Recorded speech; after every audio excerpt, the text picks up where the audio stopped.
새벽빛 묵상 여호수아 23장 1절에서 16절. 이제 여호수아가 나이 많아 늙었고 마지막 2장에 걸쳐서 길게 그의 유언이 2번 담겨 있습니다. 오늘 말씀의 3절부터는 과거에 대해서, 5절부터는 미래에 대해서, 6절부터는 현재에 대해서 말하고 있습니다. 과거에 하나님께서 이미 행하신 일들을, 미래에 여전히 하나님께서 행하실 일을, 그리고 지금 하나님께서 그들에게 원하시는 것을 전하고 있습니다. 이것이 바로 믿음, 소망, 사랑입니다. 믿는 사람들은 세상 사람들과 다릅니다. 세상 사람들은 과거에 뭐뭐 했었어야 하는데, 혹은 그때 그 일만 아니었다면, 그 사람만 아니었다면 하면서 과거의 상처와 실패에 쌓여 후회와 원망으로 살아가는 사람들이 정말 많습니다. 자신의 잘못에 대해서도 그 죄책감에서 벗어나지 못하고 괴로워하는 사람들도 많습니다. 그러나 우리는 과거를 보면서 우리의 실패와 상처에도 불구하고 우리에게 찾아오셔서 구원하신 하나님의 은혜, 주님의 인도하심과 공급하심을 발견하게 됩니다. 그리고 감사와 찬양이 터져나오고 하나님을 더욱 믿고 의지하지 않을 수 없죠. 세상 사람들은 미래를 바라보면 두렵고 불안합니다. 무언가를 해야 되는데 하나님을 알지도 못하고 붙잡지도 못하니 세상의 방법들, 자기의 모든 수단을 동원합니다. 그러나 세상에는 참된 평안도 참된 안식도 없습니다. 갈수록 더 불안하고 두려워질 뿐이고 아둥바둥 거릴수록 더 흔들릴 뿐입니다. 그러나 우리들은 여기까지 함께 하신 하나님께서 우리를 버리지도 떠나지도 않으리라고 말씀하셨고 세상 끝날까지 함께 하신다 약속하셨기에 기대하고 기도하고 기다리며 살아갑니다. 내 평생에 가는 길이 순탄하든지 아니면은 폭풍이 오든지 나의 영혼은 평안하다 고백하게 됩니다. 나의 마음속이 늘 평안하다 찬양하게 됩니다. 그리고 지금 여기 내가 하나님께 얼마나 사랑받고 있다는 것을 늘 깨닫게 되고 지금 이 시간과 나의 삶이 하나님이 주신 소중한 선물임을 깨닫고 하루하루 이 소중한 현재를 살아갑니다. 그것이 바로 사랑입니다. 하나님의 사랑 안에서 내게 주신 사람들을 사랑하며 살아가는 거죠. 이것이 성경 전체에 이르는 믿음, 소망, 사랑입니다. 그런데 그 중에 제일은 사랑이라고 또 말씀하셨죠. 또 우리가 믿음, 소망, 사랑을 그렇게 받았는데도 사실 결국 사랑에서 실패할 때가 가장 많습니다. 그래서 오늘 11절도 그러므로 스스로 조심하여 너희의 하나님 여호와를 사랑하라 라고 말씀합니다. 가장 중요하고 큰 숙제고 우리의 사명이기도 합니다. 사랑은 사명입니다. 그저 감정이 아니라 우리가 해야 하는 일, 해야 사는 일, 또 해야만 누군가를 살리는 일입니다. 구원의 문제입니다.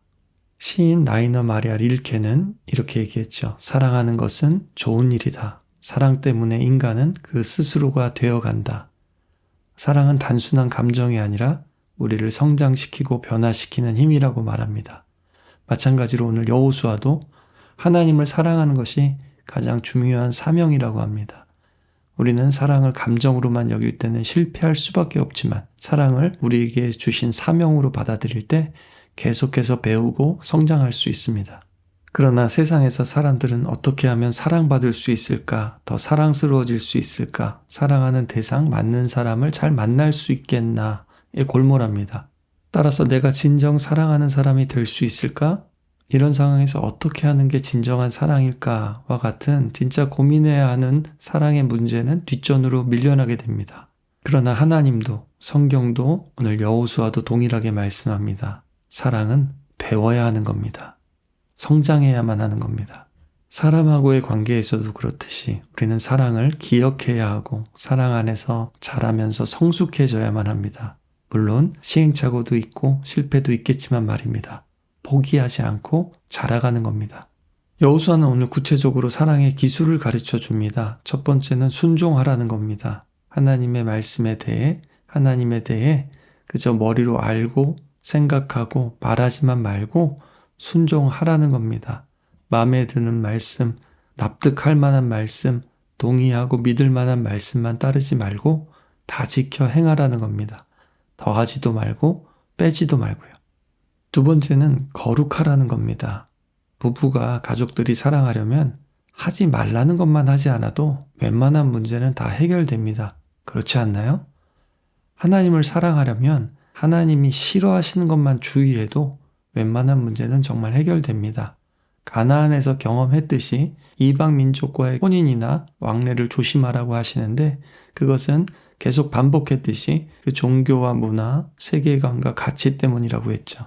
하나님의 가치와 반대되는 이방 문화, 우상 문화, 귀신의 문화, 내가 희생하는 것이 아니라 남을 희생시키는 문화, 하나님의 선을 지우고 자꾸 선 넘는 문화, 이런 겁니다. 마지막으로 여호수아는 순종하면 지금까지처럼 하나님이 싸우시기 때문에 일당천, 한 사람이 1000명도 쫓아낼 것이지만 불순종하면 능력도 상실하고 기쁨도 상실하고 소유도 상실하게 될 것이라고 경고합니다.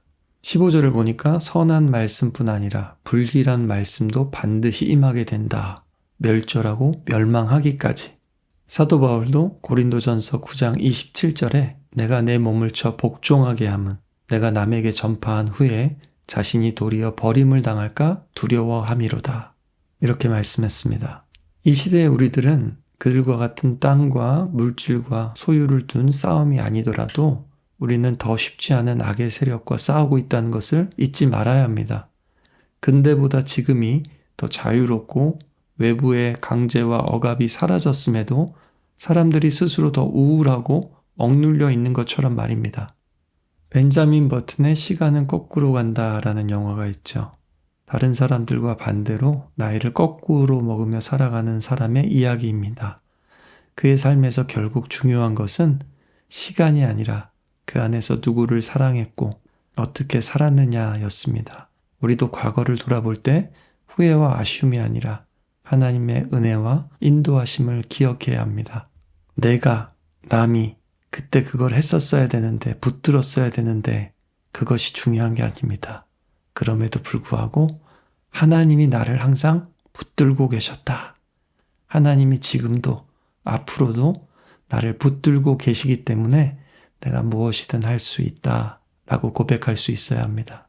오늘 이 말씀을 통해서 다시 한번 우리 한 사람 한 사람을 만나주신 하나님의 과거, 또 미래에 주신 비전과 약속, 그리고 지금도 여기 함께 하시는 하나님의 흔적들을 느낄 수 있으시길 바랍니다.